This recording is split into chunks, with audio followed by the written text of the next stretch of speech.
Hello student, Maheshwari classes में आपका स्वागत है। यदि आपने हमारे चैनल को अभी तक लाइक और सब्सक्राइब नहीं किया है तो प्लीज़ इसे कर लें और नोटिफिकेशन बेल को दबाना न भूलें, जिससे कि मेरे द्वारा भविष्य में बनाई गई नई वीडियोस का अपडेट आपको प्राप्त हो सके।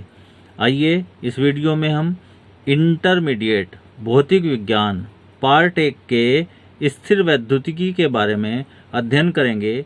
इससे पहली वीडियोस में आप काफ़ी अध्ययन कर चुके हैं, परंतु इस वीडियो में हम आवेश के मूल गुण, basic properties of electric charge के बारे में अध्ययन करेंगे। तो वैद्युत आवेश के कुछ मुख्य गुण होते हैं जो आपको ध्यान रखने हैं। सबसे पहला जो आवेश का गुण होता है वो आवेश की योज्यता, एडिविटी ऑफ चार्जेस।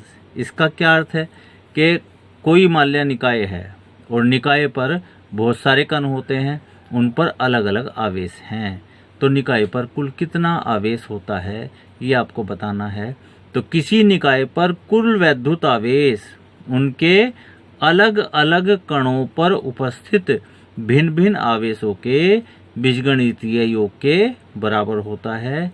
इसको हम इस एग्जाम्पल से समझेंगे कि माना कोई निकाय है, उस पर जो है भिन्न भिन्न आवेशित कण हैं और उन पर जो अलग अलग कण हैं उन पर आवेश माना एक पर +3 माइक्रोकुलाम है, दूसरे पर -2 माइक्रोकुलाम है, तीसरे पर +1 माइक्रोकुलाम है और चौथा जो कण है उस पर -6 माइक्रोकुलाम है। और ये पूछा जाता है कि ये जो निकाय है इस पर कुल कितना आवेश होगा। तो इसके लिए हम क्या करते हैं, इसको बीजगणितीय विधि से सिंपल रूप में जोड़ लेते हैं। तो निकाय पर कुल आवेश Q = जो पहले कण पर आवेश है +3 माइक्रोकुलाम, दूसरे कण पर आवेश है -2 माइक्रोकुलाम, तीसरे कण पर आवेश है +1 माइक्रोकुलाम और चौथे कण पर आवेश है -6 माइक्रोकुलाम।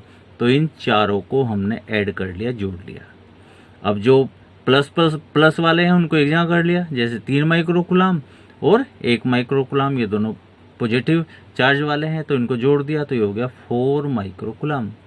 निगेटिव चार्जेस वाले -2 माइक्रोकुलाम और -6 माइक्रोकुलाम, 6 और 2 8, तो -8 माइक्रोकुलाम, तो बराबर आ गया -4 माइक्रोकुलाम। तो इस प्रकार से निकाय पर कुल कितना आवेश हुआ, -4 माइक्रोकुलाम हुआ। अब इसका सेकंड जो प्रॉपर्टीज है वो है वैद्युत आवेश संरक्षित होता है, चार्ज इज कन्वर्ट। तो इसका क्या अर्थ है कि हम आवेश जो होता है, आवेश को न तो उत्पन्न कर सकते हैं और न नष्ट कर सकते हैं, बल्कि क्या हो सकता है, बल्कि इसे एक वस्तु से दूसरी वस्तु पर स्थानांतरित किया जा सकता है, ट्रांसफर किया जा सकता है।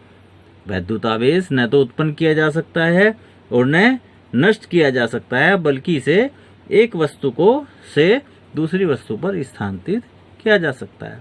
इसे पहली वाली सबसे पहली वीडियो में हमने पढ़ा था, जब कांच को रेशम की छड़ से रगड़ते हैं। जब कांच को हम रेशम की छड़ से रगड़ते हैं तो क्या होता है कि कांच से कुछ इलेक्ट्रॉन रेशम पर चले जाते हैं, तो कांच भी और रेशम भी दोनों आवेशित हो जाते हैं। चूंकि कांच की छड़ से रेशम पर इलेक्ट्रॉन जा रहे हैं, अर्थात ट्रांसफर हो रहे हैं, स्थानांतरित हो रहे हैं, तो क्या होता है कि उस पर जो है, जो कांच की छड़ है उस पर धनावेश आ जाता है और जो रेशम है उस पर ऋण आवेश आ जाता है, परंतु कोई नया आवेश उत्पन्न नहीं होता। इसलिए हम कहते हैं कि न तो आवेश को उत्पन्न किया जा सकता है और न नष्ट किया जा सकता है। इसका एक सबसे सुंदर उदाहरण है, यदि इलेक्ट्रॉन और पॉजिट्रॉन आपस में संयोग करते हैं। आप जानते हैं कि जितना इलेक्ट्रॉन पर आवेश होता है उतना ही पॉजिट्रॉन पर आवेश होता है। कितना होता है इलेक्ट्रॉन पर आवेश, -1.6 × 10⁻⁻19 कूलम। ऐसे ही जो पॉजिट्रॉन है उस पर आवेश होता है +1.6 × 10⁻⁻19 कूलम। जब ये दोनों क्रिया करते हैं तो ये एक दूसरे का विनाश कर देते हैं और दो गामा कणों की उत्पत्ति होती है और ऊर्जा निकलती है। तो यहाँ पर जो है इसमें आप जो है लेफ्ट हैंड साइड में देख रहे हैं कि जो आवेश है वो कुल शून्य है और इधर भी आवेश शून्य है राइट हैंड साइड में भी। तो इससे हमें पता चलता है कि आवेश वैद्युत आवेश संरक्षित होता है। इससे अगली प्रॉपर्टी जो है वो है वैद्युत आवेश की क्वांटम प्रकृति, क्वांटम नेचर ऑफ चार्ज। ये ध्यान रखना है, बहुत अच्छा वो है कि प्रकृति ने हमें एक छोटा आवेश, छोटे से छोटा आवेश दिया है जो किसी आवेशित कण पर हो सकता है। तो आवेश की जो छोटी से छोटी मात्रा है अर्थात न्यूनतम मिनिमम वैल्यू है उसको हम ई से इंडिकेट करते हैं। तो इसका अर्थ ये है कि चाहे कोई आवेशित वस्तु छोटी हो या बड़ी हो, आवेश उस पर जो है ई का पूर्ण गुणज होता है। ई का पूर्ण गुणज प्लस माइनस ई, प्लस माइनस 2ई, प्लस माइनस 3ई आदि ये होते हैं, ये ई के पूर्ण गुणज कहलाते हैं। किसी भी आवेशित वस्तु पर आवेश भिन्न के रूप में अर्थात जैसे 3/2 हो गया, 4/3 हो गया, यानी 0.7e या 2.3e कभी नहीं होगा। तो इससे क्या निष्कर्ष निकलता है? इससे निष्कर्ष निकलता है कि वैद्युत आवेश को अनिश्चित रूप से विभाजित नहीं किया जा सकता। ये बहुत अच्छी लाइन है कि वैद्युत आवेश को अनिश्चित रूप से विभाजित नहीं किया जा सकता। आवेश का जो ये गुण है, ये क्वालिटी है, इसको हम आवेश का क्वांटीकरण अथवा परमाणुकता, क्वांटिजाइजेशन ऑफ एटोमिसिटी ऑफ चार्ज कहते हैं। आपको ये ध्यान रखना है कि जो मूल कण होते हैं, जैसे मूल कण इलेक्ट्रॉन है, इलेक्ट्रॉन पर जो आवेश होता है वो -1.6 गुना 10⁻⁻19 होता है।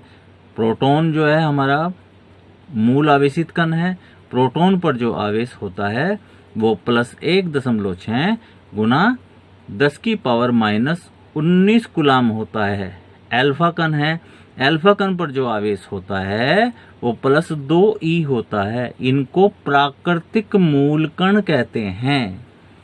तो इस वीडियो में इतना ही, परंतु आपको दोबारा से फिर याद दिलाना है कि यदि आपने हमारे चैनल को अभी तक लाइक और सब्सक्राइब नहीं किया है तो प्लीज़ इसे कर लें और नोटिफिकेशन बेल को दबाना न भूलें।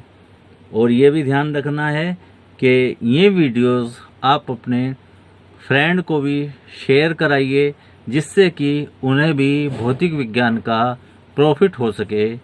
इसी आशा के साथ नई वीडियो में नए हेडिंग के साथ फिर मिलेंगे। नमस्कार।